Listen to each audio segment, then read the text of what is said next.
Dougie, you're an interesting fellow. Hey everyone, Greg here. Welcome back to the universe and our breakdowns for Twin Peaks: The Return. This is episode 6. Now you'll notice that Ryan is not with me this week as he is away at E3. He'll be returning next week and we'll get back to our regular scheduled programming as we answer your questions and theories on everything going on so far in the season. Now first, make sure to subscribe to GameSpot Universe so you can stay up to date with the rest of our TV coverage. We got American Gods covered by Chastity and Buddy, as well as Fargo covered by the other Ryan. Now before we get started, I just want to give a quick shout out to the legend Gene Kelly. Fuck Gene Kelly, you motherfucker! Thank you, Albert.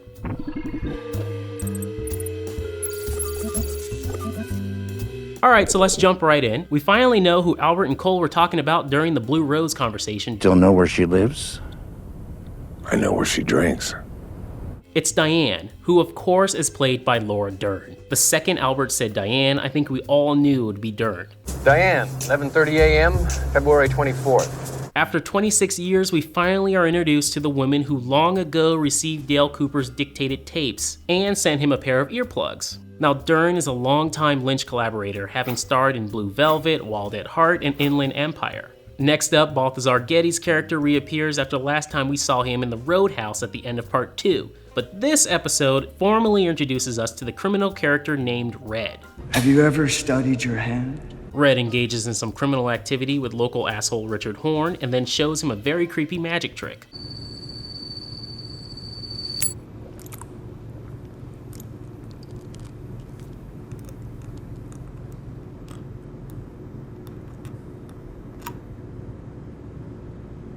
The whole scene felt very Blue Velvet. The only thing missing was someone huffing gas. So last week, Horne was sexually harassing women at a roadhouse, and this week, in an attempt to top his actions from last week, he runs over a kid and barely seems to notice or care. He's hopped up on whatever that new drug is and is completely blinded by his own rage just from Red calling him kid. Kid, fuck you, man! I'm actually pretty happy that Richard isn't the kingpin of this drug organization. He seems to just be a tool to explore this dark, youthful vice entering Twin Peaks. These fucking little towns are a pushover. Law enforcement's asleep at the wheel. Fucking sheriff here is like 90 years old or something.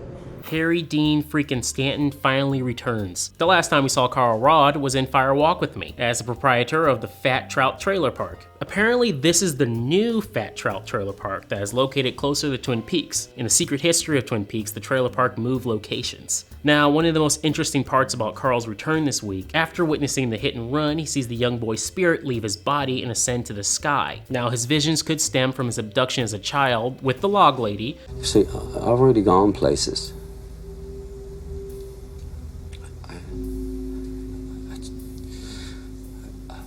I just want to stay where I am. And it looks like Dougie isn't the only one to have weird visions from beyond. As we mentioned earlier, the sound design is done by David Lynch. I noticed a few things before the hit and run that play well in the Lynch's audio-visual themes in Twin Peaks. Lynch sets us up with this idyllic well-being of a small-town America represented by Carl on the bench watching the trees as the birds chirp in the background. Now, this too-good-to-be-true happiness doesn't last too long as Carl looks back up to the sky and notices that the birds have stopped chirping. It's just the wind blowing through the trees with that ominous hum.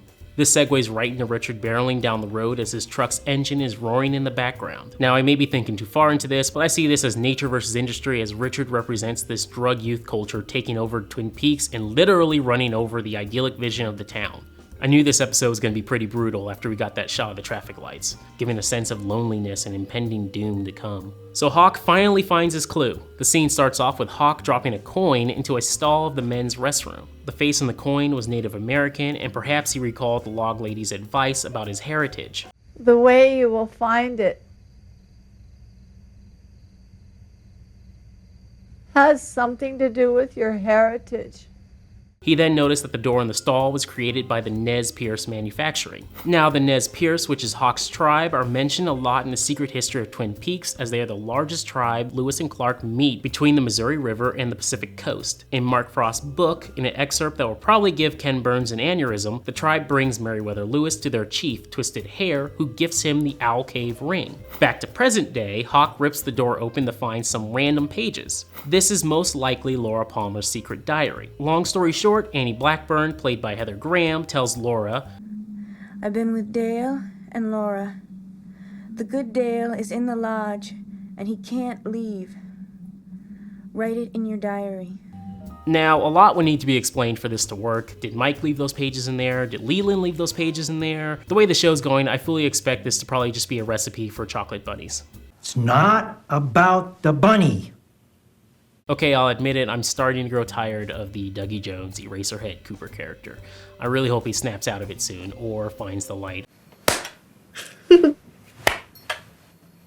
Yet the good news is we might not have to wait too long. One could look at Badalamenti's score finally kicking into high gear in this episode. This could be the score rising back from the depths below as Cooper slowly regains his memory.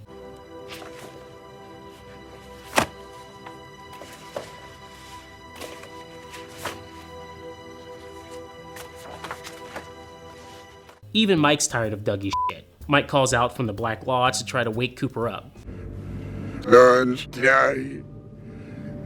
Good advice, Mike. Thanks. We then see Dale Cooper somehow manages to save Dougie's job this week with the help of the green lights again. Dougie seems to make this ladder staircase doodle across several pages. Notably though, all the drawn-on cases were presided over by his shady colleague Anthony. Apparently Mullen saw something in Dougie's scribbles that he liked, which he probably interpreted the notes as a secret clue to Anthony's shady business dealings. This scene was absolutely hilarious. Thank you. Alright, so Coop's got the coffee, he's got the suit, and he's got the concept of being an agent again. What do you guys think is going to be the final piece to bring him back? Let me know in the comment section below. I have a feeling it's going to be a familiar face. Maybe Audrey's that brings him back. Or maybe a badge. He just needs a badge. I don't know.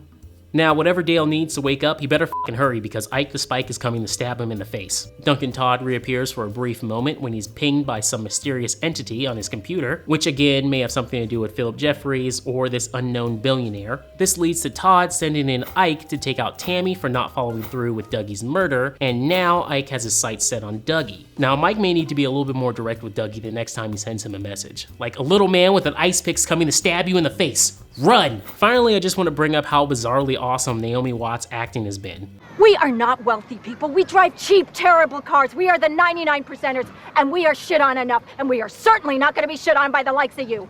In this scene, Janie was able to talk down the thugs' $50,000 with compound interest to only $20,000. Keep note that these two thugs are not the same dudes we saw earlier in the series. This leads back to the idea that the guys from earlier are set on a completely different mission than the guys who just want this $20K from Dougie. Oh, and Jeremy Davies loved the stash, by the way. We are living in a dark, dark age, and you are part of the problem.